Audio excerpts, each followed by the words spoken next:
추운 날씨가 되면서 많은 분들이 피서지를 향하고 자리들이 비어지는 것 같습니다.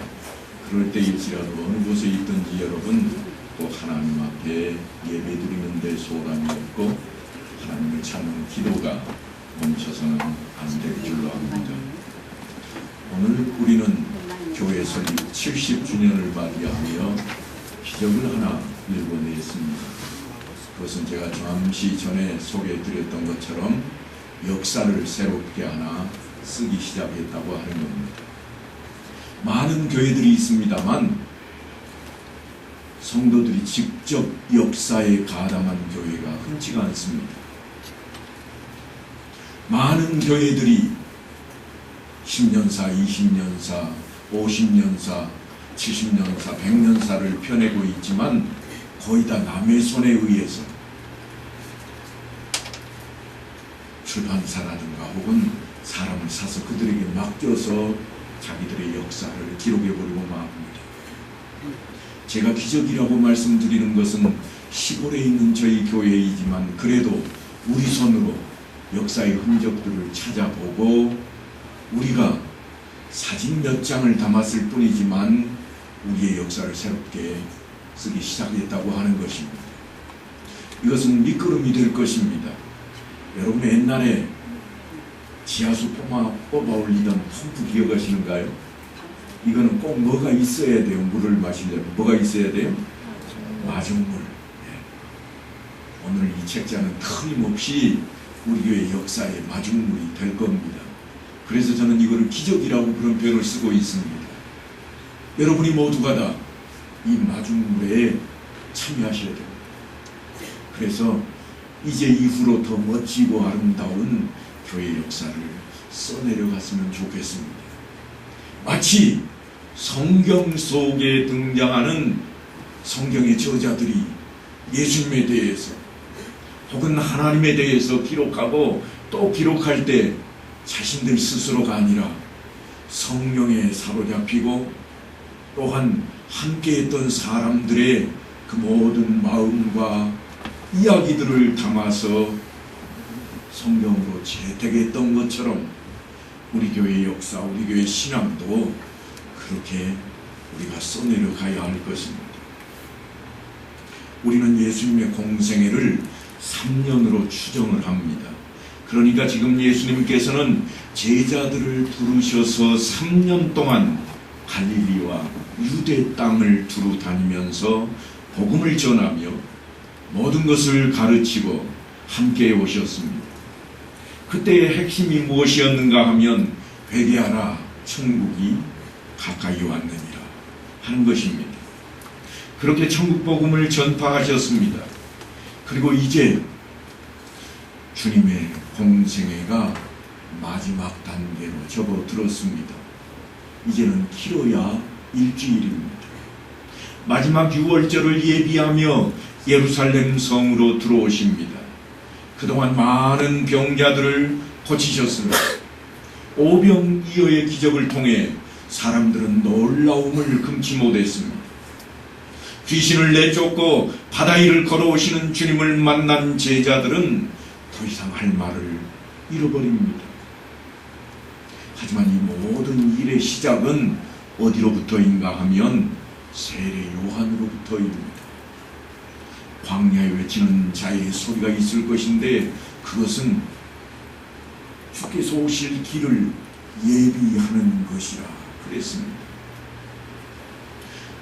특히 이 세례 요한이 예수님에 대해서 증언할 때에는 놀라운 일이 벌어집니다. 우리가 일찍이 살폈던 말씀입니다만 많은 사람들이 요한은 아무 표적도 행하지 아니하였으나 요한이 이 사람을 가리켜 말한 것은 다 참이라.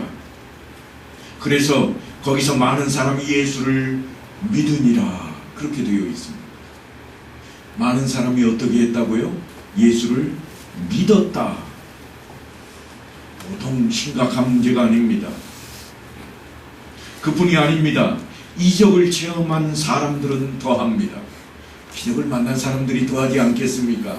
병이 나았던 사람, 어려서부터 안진병이었던 사람이 걷게 되었는데 예수님을 따르지 않겠습니까?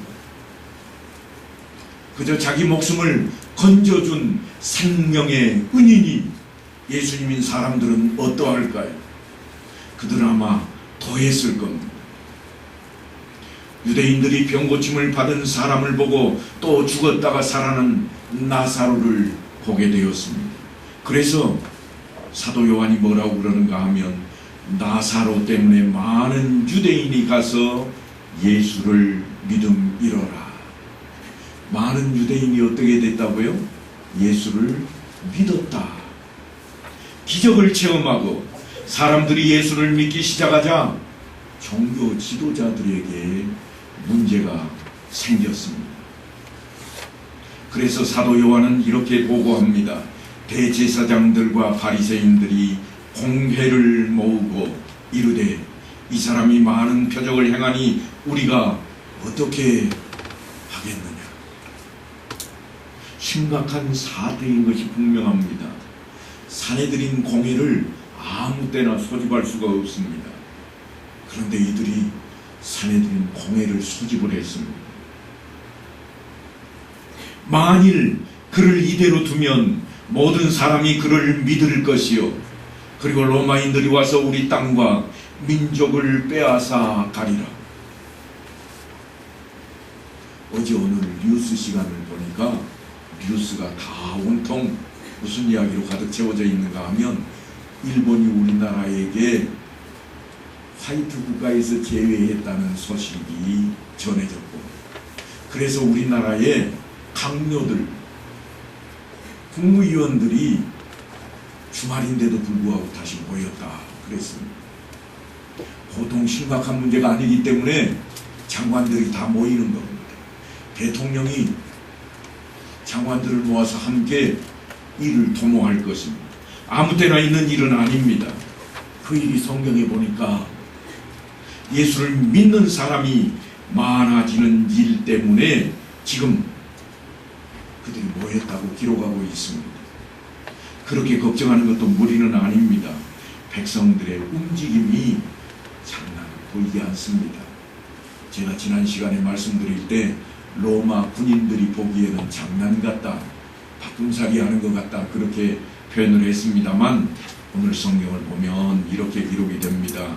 그 이튿날에는 명절에 온 큰 무리가 예수께서 예루살렘으로 오신다는 것을 듣고 종려나무 가지를 가지고 맞으러 나가 외치되 호산나 찬송하리로다. 주의 이름으로 오시는 이 곧 이스라엘의 왕이시여. 이스라엘의 왕이 나타났다고 하는 겁니다.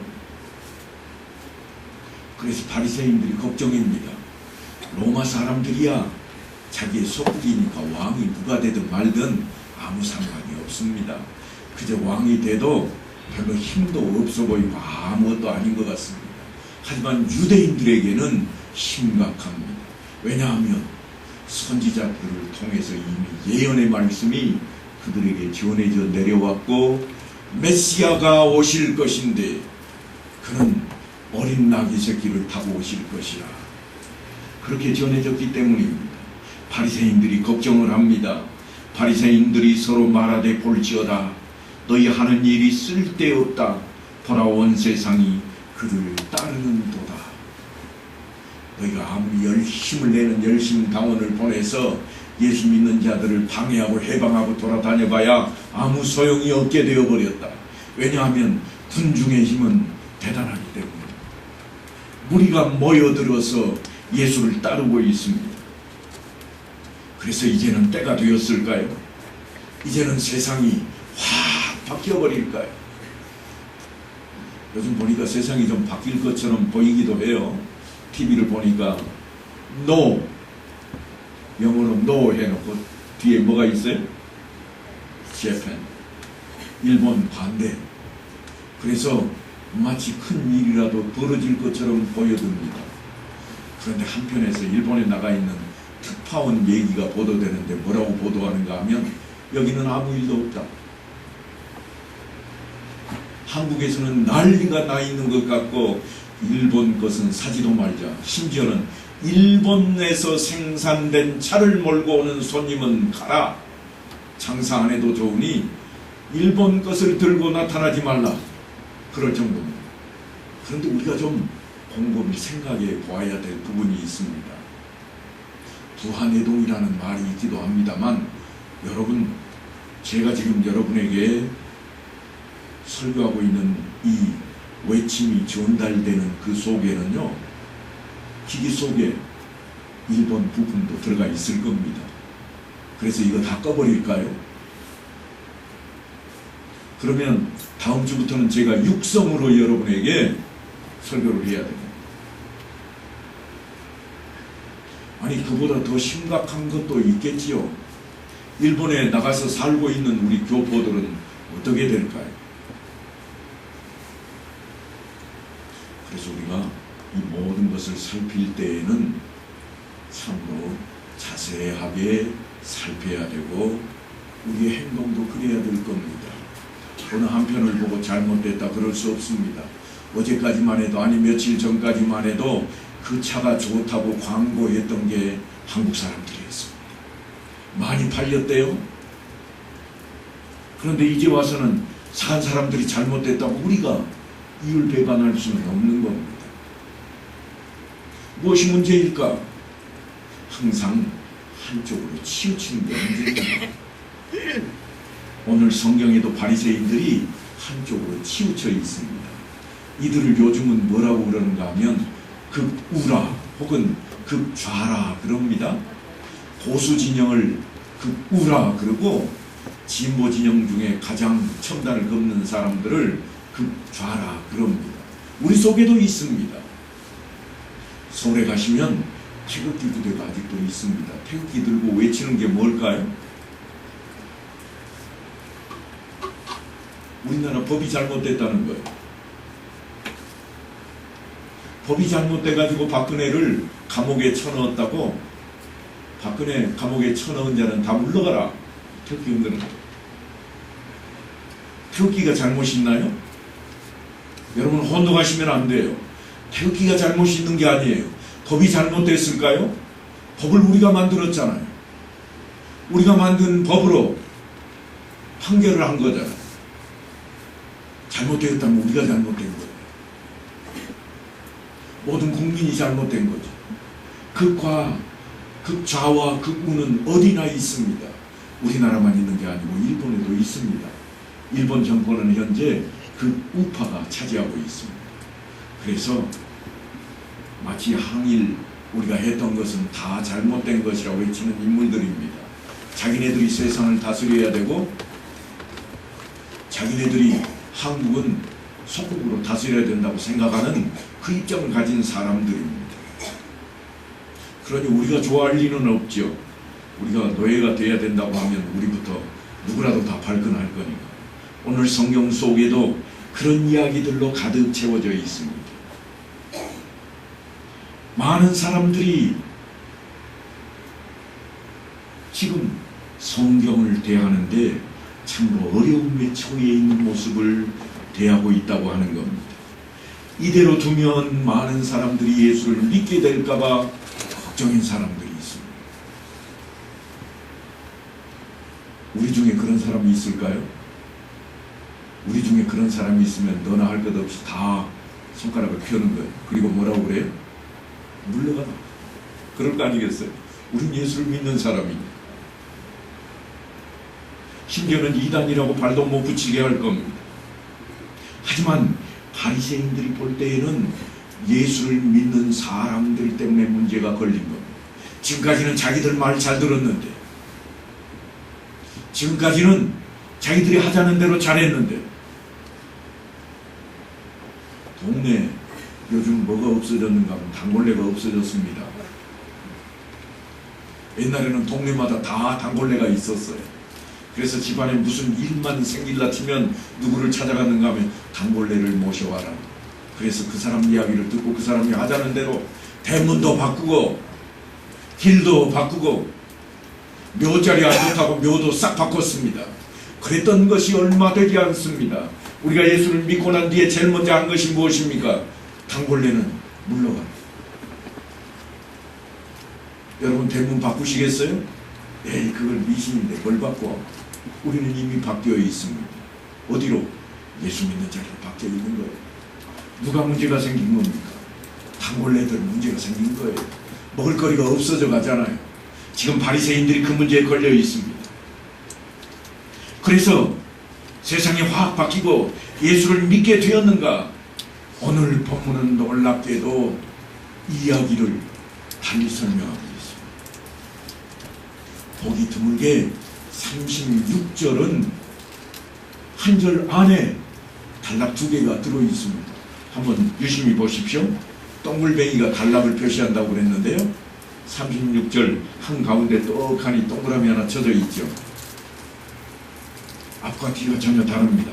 예수를 믿게 될 것이라고 했던 것이 앞쪽이라면 뒤쪽은 뭐라고 되어 있는가 하면 예수께서 이 말씀을 하시고 그들을 떠나가서 숨으십니다. 왜 숨었을까? 다음 절에 가면 이렇게 기록이 됩니다. 이렇게 많은 표적을 그들 앞에서 행하셨으나 그를 믿지 아니하니. 아니 조금 전까지만 해도 믿는다고 그랬잖아요. 다 믿어서 문제 생겼다고, 큰일 났다고. 누가요? 종교 지도자, 바리새인들이 그랬는데 지금은 보니까 예수께서 이 말씀을 하시고 그들을 떠나가서 숨으셨다고 되어 있고, 사도 요한은 그 이유에 대해서 이렇게 많은 표적을 저희 앞에서 행하셨으나 그를 믿지 아니하니 이는 선지자 이사야의 말씀을 이루려 하십니다. 조금 전까지만 해도 모든 사람이 다 예수를 믿을 것 같고, 그래서 바리새인들의 걱정이 이루 말할 수 없는 것처럼 보이더니 이제는 그들이 믿지 않는답니다. 대간절 이사야 선지자가 무슨 말씀을 하셨기에 이럴까요? 이어지는 말씀은 이렇습니다. 주여, 우리에게서 들은 바를 누가 믿었으며 주의 발이 누구에게 나타났나이까 하였더라. 그리고 거기 보면 표시가 하나 되어 있습니다. 뭐라고 되어 있는가 하면 기역자 표시가 있잖아요. 기역자를 따라 내려가시면 뭐라고 되어 있는가 하면 이사야 53장 1절에 나온 말씀이라. 그걸 인용했다고 하는 겁니다. 그들이 믿지 않는 까닭이 무엇인가? 그것에 대해서도 그들의 눈을 멀게 하시고 그들의 마음을 완고하게 하셨으니 이는 그들로 하여금 눈으로 보고 마음으로 깨닫고 돌이켜 내게 고침을 받지 못하게 하려 함이라. 아니 예수님께서 내내 고쳐주시고 들려주시고 천국이 가까이 왔다고 하니 이제는 천국이라고 그렇게 외치셔놓고 이제 와서 하시는 말씀이 뭔가 하면 봐봐야 소용없어. 왜냐하면 내가 그 눈을 싹 가려놨거든. 들어봐봐 깨닫기나 하는지. 아니 이런 말씀을 하고 계신다고 하는 겁니다. 이 말씀에 누가 등장을 하는가 하면 이사야가 등장을 합니다. 이사야서 53장 2절을 보면 우리가 전한 것을 누가 믿었느냐? 여호와의 팔이 누구에게 나타났느냐? 그냥 듣기에는 좀 어려워 보입니다. 이 말씀을 사도 바울이 해석을 해 놓았는데 이렇게 해 놓았습니다. 로마서 10장에 가면 기록된 바 아름답도다. 좋은 소식을 전하는 자들의 발이여 함과 같으니라. 그러나 그들이 다 복음을 순종하지 아니하였도다. 이사야가 이르되 주여 우리가 전한 것을 누가 믿었나이까 하였으니 그러므로 믿음은 들음에서 나으며 들음은 그리스도의 말씀으로 말미암았느니라.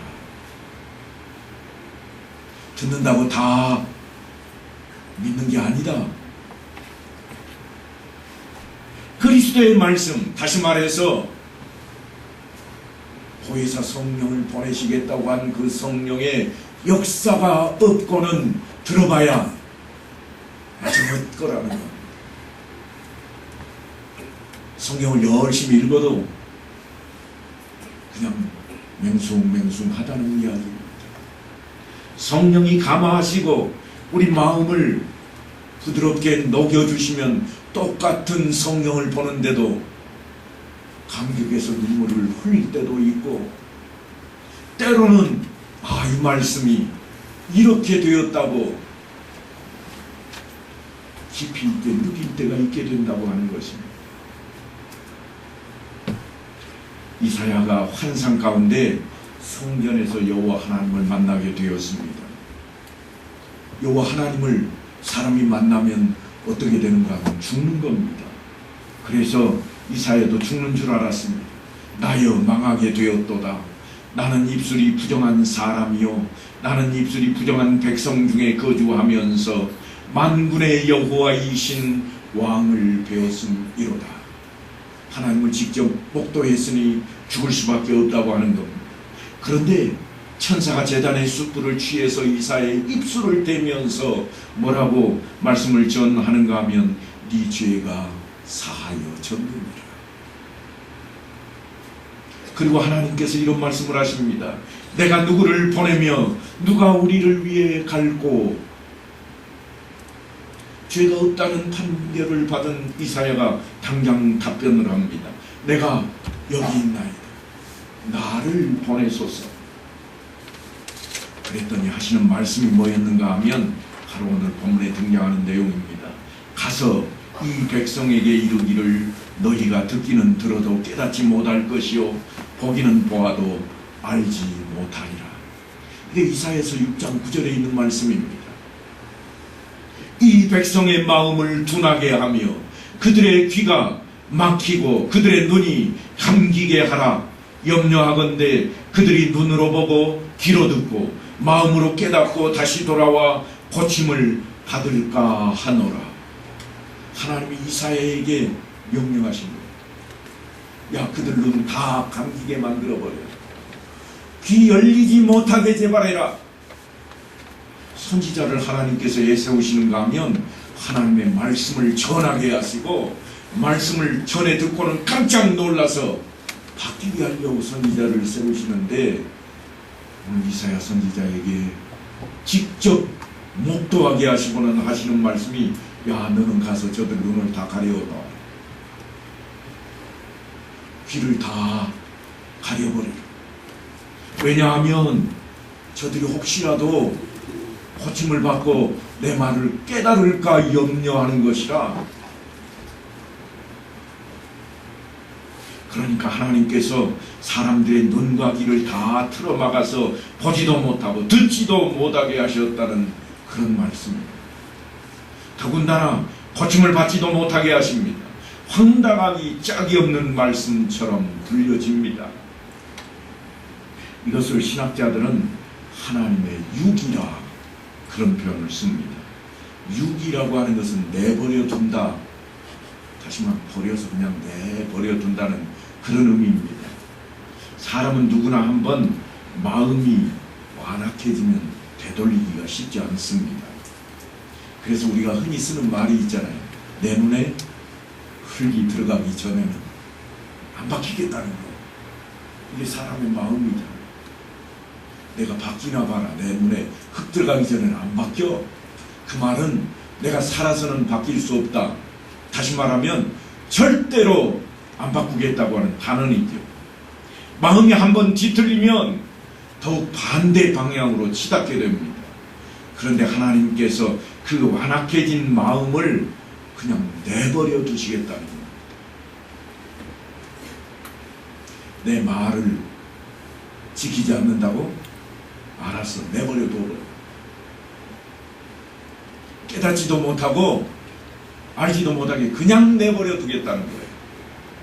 그 말씀은 되돌아오지 못하게 유기하겠다는 그런 말씀입니다. 사도 바울도 그 부분을 이렇게 설명합니다. 하나님께서 그들을 마음의 정욕대로 더러움에 내버려 두사 그들의 몸을 서로 욕되게 하셨으니 이는 그들이 하나님의 진리를 거짓 것으로 바꾸어 피조물을 조물주보다 더 경배하고 섬김이라. 우상 숭배하는 것이 그렇게 만들어 갔다고 사도 바울은 그렇게 표현을 쓰고 있습니다.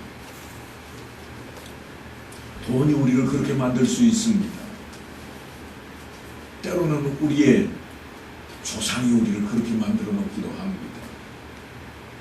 조상 욕하는 거냐고요? 아니요. 그런 차원의 것이 아니라 우리의 우상이 될 때 그렇게 된다고 하는 것입니다.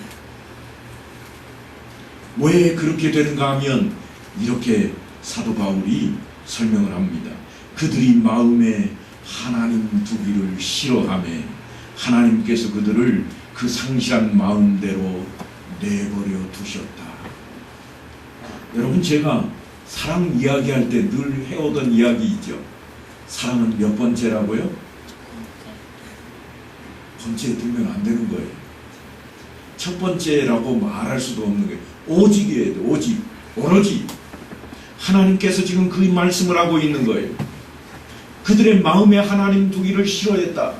그 말은 뭔가 다른 것들이 앞자리를 차지했다는 거예요. 돈이 되었던 권력이 되었던 뭔가가 차지하고 있는 것 때문에 하나님께서 그들을 내버려 둬버리겠다. 세상에 이보다 더 무서운 것은 없을 겁니다. 사랑의 하나님이 어떻게 그러실 수가 있는가? 그렇게 말할 수도 있겠지만 이것은 하나님의 침묵도 하나님의 구제도 사실은 아닙니다. 우리에게 자유의지를 허락하신 하나님의 오래 참으심이 만들어낸 하나님의 유기입니다. 상관없다는 겁니다. 상관이 없다는 것은 어떨 때 상관이 없어지나요? 사랑이 없어지면 상관없는 거예요. 사랑이 없어지면요, 두 번째가 되든 세 번째 되든 아니 10번째가 되든 아무 상관없는 거예요. 내가 사랑하지 않으면 나를 모욕하든 나를 향해 분노하든 사랑으로 대할 수가 없게 되거든요. 적대적이 되는 거죠. 그런 사람들의 삶에 대해서 사도 바울이 어떤 표현을 쓰고 있는가 하면 이런 표현들을 쓰고 있습니다. 불의로 진리를 막는 사람들, 불의함이 있다는 말입니다. 하나님을 알되 하나님을 영화롭게도 아니하며 감사하지도 아니하는 사람들, 마치 바리새인들 같습니다. 바리새인들이 하나님을 알지 못한 게 아닙니다. 하나님을 섬기지 않는 게 아닙니다. 하나님을 섬깁니다. 그런데 다른 것도 같이 섬깁니다. 기왕이면 예수를 믿어도 돈도 좀 벌어야지. 돈이 없는데 어떻게 예수를 믿어? 돈이 먼저야. 그리고 믿으면 되지 뭐. 그 말은 잘 안 쓰죠. 언제 써먹는가 하면 이런 거예요. 야, 대학 갈 놈이 뭐하고 있어? 공부해. 너 대학 합격하고 난 뒤에 믿어도 늦지 않아. 우리가 흔히 썼을 법한 이야기가 이 이야기. 그래서 어떻게 되는가요? 대학은 합격했을지 모르지만 하나님 놓쳐버려요. 지금 그런 사람들의 이야기를 사도 바울이 하고 있습니다. 하나님의 영광을 썩어질 사람과 새와 짐승과 기어다니는 동물 모양의 우상으로 바꾸어 놓은 사람들, 우상단지를 끼고 있다는 거예요. 나는 우상단지 끼고 있지 않으니까 괜찮다고 여기십니까? 형상으로 만들지 않았을 뿐 형상이 아닌 것들로 우리는 가지고 있는 게 많습니다. 하나님이 우리 중심을 보신다 하실 때 그 중심은 마음이라는 표현입니다. 마음 속에 첫째 자리를 다른데 내놓아버리면 똑같은 겁니다. 정욕대로 더러움에 내버려진 사람들, 마음의 정욕대로 더러워진 사람들, 그와 같은 삶을 사는 사람들에 대해서 사도 바울은 하나님 두기를 싫어하는 자들이라, 그 마음에 하나님 두기를 싫어하는 자들이라, 그런 표현을 썼습니다. 그런 사람들에게 하나님이 어떻게 하실 것이라고 하는가 하면 그들이 마음에 하나님 두기를 싫어하며 하나님께서 그들을 그 상실한 마음대로 내버려 두실 것이라, 하나님이 작정하신 대로 그 유기를 활동하시겠다고 하는 겁니다. 우리는 지난 시간에 헬라 사람들이 주님을 찾아왔을 때 주님께서 인자가 영광을 얻을 때가 왔도다 그렇게 말씀하셨고, 그 말씀하시는 것은 단지 유대인들뿐만이 아니라 이방인들도 구원을 얻게 할 십자가 사건이 가까이 왔던 것이라 온 인류를 위한 구원에 대한 천명이라고 하는 것을 우리가 사도 요한의 이야기를 통해 살펴보았습니다. 그래서 내가 땅에서 들리면 모든 사람을 내게로 이끌겠노라 하실 때에 사도 요한은 이사야 선지자의 글을 인용합니다. 이사야가 이렇게 말한 것은 주의 영광을 보고 주를 가리켜 말한 것이라. 일찌감치 주님의 때를 바라보신 것이라고 그렇게 생각을 했고, 그렇게 말씀하시면 자기가 어떠한 죽음으로 죽을 것을 보이심이로라. 예수님의 십자가 사건을 사도 요한이 그렇게 해석을 해놓았습니다. 하지만요, 사도 요한과 달리 다른 사람들의 생각은 달랐습니다. 예수님을 향해서 이런 표현을 씁니다. 너는 어찌하여 인자가 들려야 하리라 하느냐? 이 인자는 누구냐? 그래서 주님께서 설명하시는 내용이 오늘 본문의 내용입니다. 아직 잠시 동안 빛이 너희 중에 있으니 빛이 있을 동안에 다녀 어둠에 붙잡히지 않게 하라. 어둠에 다니는 자는 그 가는 곳을 알지 못하느니라. 너희에게 아직 빛이 있을 동안에 빛을 믿으라. 그리하면 빛의 아들이 되리라. 우리야 이미 요한복음이 있고, 우리야 이미 사도 바울의 해석들이 있고, 그래서 그 내용들을 뻔히 알 수 있습니다만 당대의 사람들은 그러지를 못했습니다. 오늘 본문의 말씀은 예수님의 공생의 기간 동안 가르치신 모든 것을 요약하고 결론을 내린 아주 소중한 말씀입니다. 예수님은 빛으로 이 세상에 오셨습니다. 세상의 빛과는 차원이 다른 그런 빛입니다. 사도 요한은 그래서 그 빛을 뭐라고 표현해 놓았는가 하면 사랑이라 그런 표현을 썼습니다. 하지만 세상은 빛이 왔으되, 빛이 세상에 왔습니다. 그런데 어떻게 했는가 하면 사람들이 자기 행위가 악함으로 빛보다 어둠을 더 사랑하는 것입니다. 사람들은요, 자기 죄를 숨기기 위해서 밝은 것보다는 어두운 것을 더 좋아합니다. 드러내는 것을 싫어했습니다. 그러므로 우리는 우리 모두에게 당부하신 주님의 말씀에 귀를 기울여야 합니다. 너희에게 아직 빛이 있을 동안에 빛을 믿으라. 그리하면 빛의 아들이 되리라. 빛을 비춰주신 것만으로도 감사한데 그 빛을 따르게 하시니 은혜 중에 은혜입니다. 그래서 하시는 말씀입니다. 너희는 세상의 빛이라. 조금 전까지만 해도 빛이 있을 때 나를 믿으라 그러시더니 이내 하시는 말씀이 너희가 세상의 빛이라. 그렇게 우리는 빛의 아들이 되었습니다. 이미 빛의 아들입니다. 믿음으로 말미암아 우리도 주님처럼 세상에 빛이 되었다고 하는 말씀입니다. 그래서 빛이 된 우리를 향해 주님께서 요구하시고 있는 것이 사도 요한을 통해 이렇게 드러납니다. 너희 빛이 사람 앞에 비치게 하여 그들로 너희 착한 행실을 보고 하늘에 계신 너희 아버지께 영광을 돌리게 하라. 마태도 이렇게 이야기를 했습니다. 그래서 우리는 마태복음을 읽을 때마다, 이 부분을 읽을 때마다 어떻게 생각을 했는가 하면, 착하게 살기만 하면 되겠구나. 너희 빛이 사람 앞에 비치게 하여 그들로 너희 착한 행실을 보고 하늘에 계신 너희 아버지께 영광을 돌리게 하라. 착하게 하면 예수 잘 믿는 거구나. 그 정도면 다 되는 줄 알았습니다. 그러니까 어떻게 되는가 하면 자신이 생기는 겁니다. 내가 예수 믿은 지 몇 년이나 됐는 줄 알아? 나는 4대째 믿는 모태신앙이야. 열심히 하기만 하면 다 되는 줄 아는 겁니다. 그런데요, 사도 요한은 세상을 향해서 지적을 하고 나섭니다. 아니, 우리들을 향해서 지적했다고 들어야 옳을지도 모릅니다.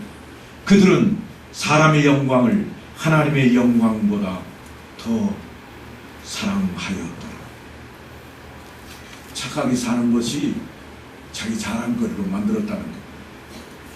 그렇게만 하면 되는 줄 알았는데 사도 요한은 누구를 지적하고 지금 이야기를 하는가 하면 믿는 자입니다.